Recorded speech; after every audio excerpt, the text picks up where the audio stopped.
RCR, la red que comunica y une al Perú. A esta hora queremos saludar y le agradecemos, como siempre, la generosidad que tiene con RCR el doctor Hugo Díaz Díaz, especialista en política de educación pública. En su momento ha sido presidente del Consejo Nacional de Educación. Doctor Díaz, como siempre, un gusto. Gracias por atender. Al contrario, el gusto es mío y muchas gracias por la invitación. En pocos días va a tener lugar el 12º Congreso Internacional de la Educación Encina 2022 que organiza la derrama magisterial, ¿no? Y el título de este congreso es Camino a la Transformación Global de la Educación, ¿no? Usted va a estar a cargo de la presentación, ¿no? ¿Qué tanto significa, ¿no?, en estos tiempos de cambios constantes, ¿no?, transformar y globalizar la educación?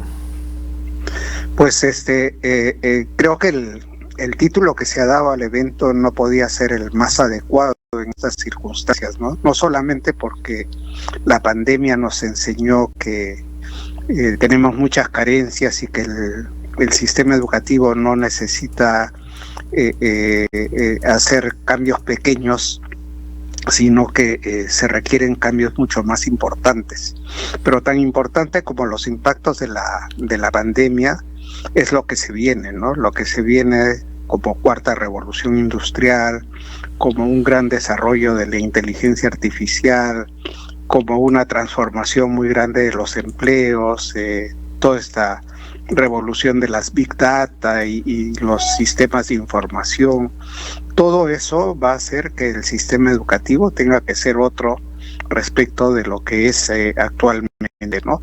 Y entonces a donde nos dirigimos es a una sociedad bastante digital, y la escuela no puede quedar fuera de este proceso, ¿no? Entonces, si bien ahora es difícil pensar por las propias realidades del país en que este es un objetivo que se puede conseguir a corto, a mediano plazo, pero sí tenemos que empezar a pensar en cómo llegar a esa transformación, y para eso hay que empezar a trabajar desde ahora, ¿no? Tenemos que tener un buen plan de desarrollo digital que realmente se cumpla, ¿no? Porque han habido varios intentos en el país de poder hacerlo y se han quedado truncos o se han quedado simplemente en un documento, ¿no?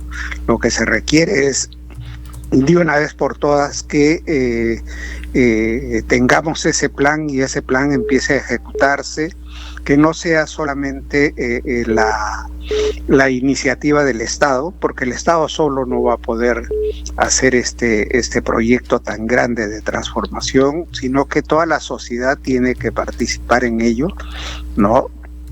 Y asegurar las condiciones mínimas, ¿no? Por ejemplo, ¿cuándo vamos a tener conectividad en todas las zonas rurales del país, ¿no? ¿Cómo vamos a hacer para que los niños, si van a entrar en un proceso de educación híbrida, tengan las condiciones mínimas de trabajo en sus hogares con la tecnología indispensable, ¿no? Es decir, ¿cómo vamos a hacer para transformar estos materiales educativos convencionales que tenemos para que sean materiales interactivos, multimedia, ¿no?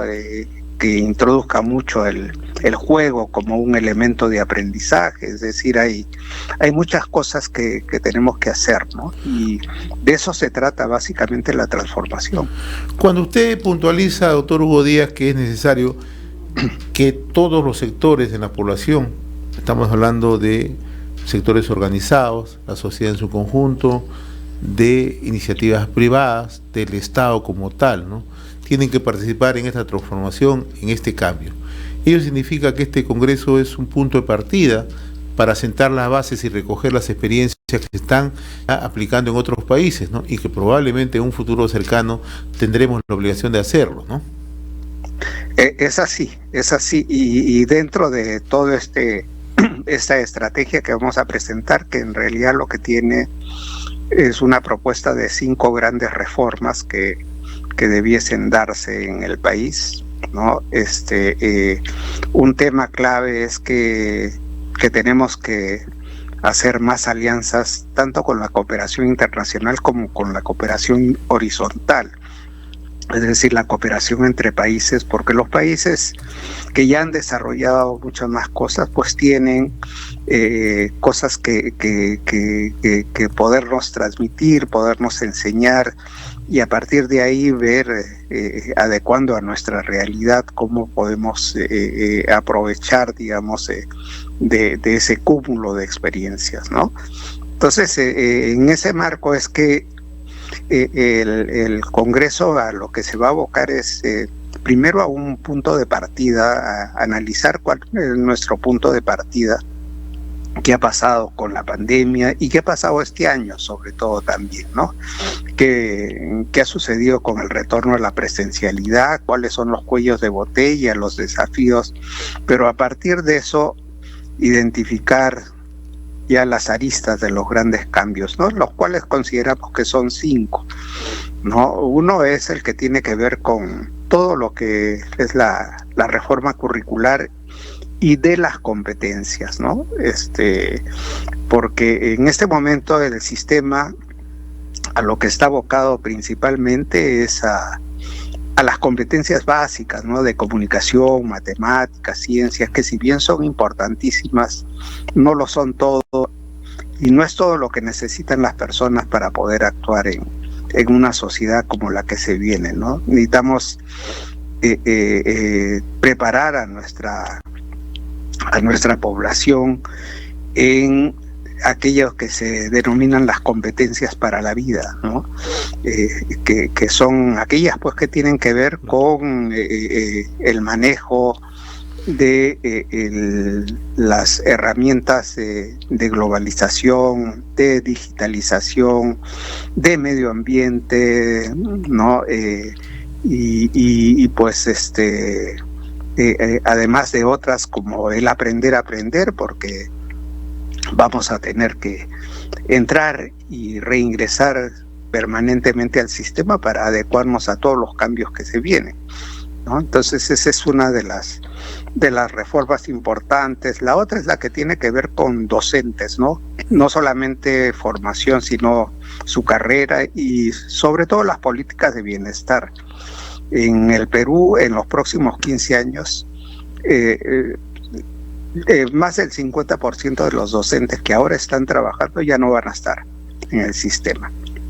Se van a retirar por problemas de jubilación, ¿no? Entonces, si no hacemos una buena reforma de la formación docente, en realidad lo que va a volver a ingresar al sistema son docentes con una mediocre formación, ¿no? Y eso no nos va a ayudar para poder hacer esa transformación, ¿no? Entonces, de una vez por todas, tenemos que hacer esa reforma, que no significa única y exclusivamente modificar los programas de estudio. Hay que modernizar los institutos pedagógicos, las facultades de educación, hay que darles el equipamiento tecnológico correspondiente. Ojalá se pueda hacer acá con una experiencia como la que se ha hecho en Ecuador, que los concursos de selección del personal de las facultades de educación, los pedagógicos, son concursos internacionales en donde como personal docente, como directores pueden participar personas de otros países, ¿no? El mérito es un elemento fundamental, ¿no? Y además que tener personal de fuera pues da otra visión de la formación del profesorado, ¿no? ¿Y cuáles son los otros 3 puntos que ustedes van a plantear como propuesta, doctor Díaz? Los otros 3 puntos, uno tiene que ver con la innovación, ¿ya? Y la investigación, que son indispensables para poder digamos hacer esa transformación. Necesitamos más profesores que sean capaces de buscar fórmulas propias para solucionar sus problemas. La otra es la que tiene que ver con la gobernanza, con la gestión, ¿no? Fundamentalmente poner énfasis en lo que es la descentralización, y la mayor autonomía de las escuelas. Y finalmente está el tema de qué tipo de escuelas son las que debiesen operar en el país, ¿no? Es decir, la reforma de la escuela tiene un lugar especial dentro de este proceso de transformación, ¿no? ¿Qué tipo de modelos híbridos son adecuados a tal o cual contexto, ¿no? ¿Qué tipo de personal se necesita? Porque no solamente ya en los países modernos las escuelas están compuestas solo de personal docente, ya no, ahora hay tecnólogos, ahora hay asistentes sociales, psicólogos. Multidisciplinario, ¿no? Multidisciplinario, ¿no? Entonces, ¿cómo hacer esa transformación? ¿Qué condiciones van a tener esos profesionales de otras carreras que ingresan al sistema? Porque no puede ser que sea lo mismo que era antes, ¿no? En donde los profesionales de otras carreras que entraban al sistema, pues eran remunerados como docentes de tercera categoría, ¿no? Entonces, todo eso hay que ver porque ya son personal indispensable que debe jugar un rol muy, muy importante en el funcionamiento de las escuelas, ¿no? Y finalmente, doctor Hugo Díaz, ¿no? Este Congreso Internacional de Educación Encina 2022 que organiza la Derrama también da pie un poco para echarle una mirada tanto a la transformación global de la educación, pero también a las brechas, ¿no? Se avanza más, pero si no vamos al compás de los avances tecnológicos y de brindarle las herramientas a sectores que lo necesitan, se podría acrecentar las brechas, ¿no? Ciertamente, y por eso es la importancia de ese plan de desarrollo digital que estamos proponiendo, porque ese plan tiene que tener como primera prioridad de atención a los más pobres, ¿no? El tema del equipamiento en los hogares no está en los hogares de clase media ni hogares acomodados, está en los pobres, y para eso son los que tenemos que buscar las soluciones. Tenemos que ver de dónde vamos a financiar eso, ¿no? Y tenemos que ver pues cómo hacemos en nuestro sector un sector más competitivo y más competente en términos de eficiencia y calidad del gasto. No estamos devolviendo un promedio de 12% del presupuesto de inversiones cada año. El 2021 batimos el récord, devolvimos 6.000 millones de soles de un presupuesto de 33.000, lo cual pues es una pena, ¿no? Porque nos quejamos de que nos faltan recursos, pero en realidad nos sobran porque no estamos gastando lo que debería ser, ¿no? Doctor Hugo Díaz Díaz, como siempre muy reconocido por esta comunicación a través de Enlace Regional RCR, Red de Comunicación Regional. Vamos a estar siguiendo muy de cerca este Congreso Internacional de Educación Encina 2022 que organiza la Derrama Magisterial y que va a tener lugar del 14 al 17 de junio próximo. Usted va a ser quien haga la presentación oficial y ya nos está adelantando las propuestas que se van a alcanzar. Le agradezco como siempre la deferencia y me gustaría comprometerlo porque en algún momento pueda estar acá en los estudios de RCR para tener una visión más amplia de las propuestas y sobre todo del trabajo que se realiza. Cómo no, con todo gusto y muchas gracias por la invitación. Le agradezco la gentileza, muy amable. Conversamos con el doctor Hugo Díaz Díaz, especialista en política de educación pública, un reconocido profesional en materia educativa, en su momento ha sido presidente del Consejo Nacional de Educación. RCR, la red que comunica y une al Perú.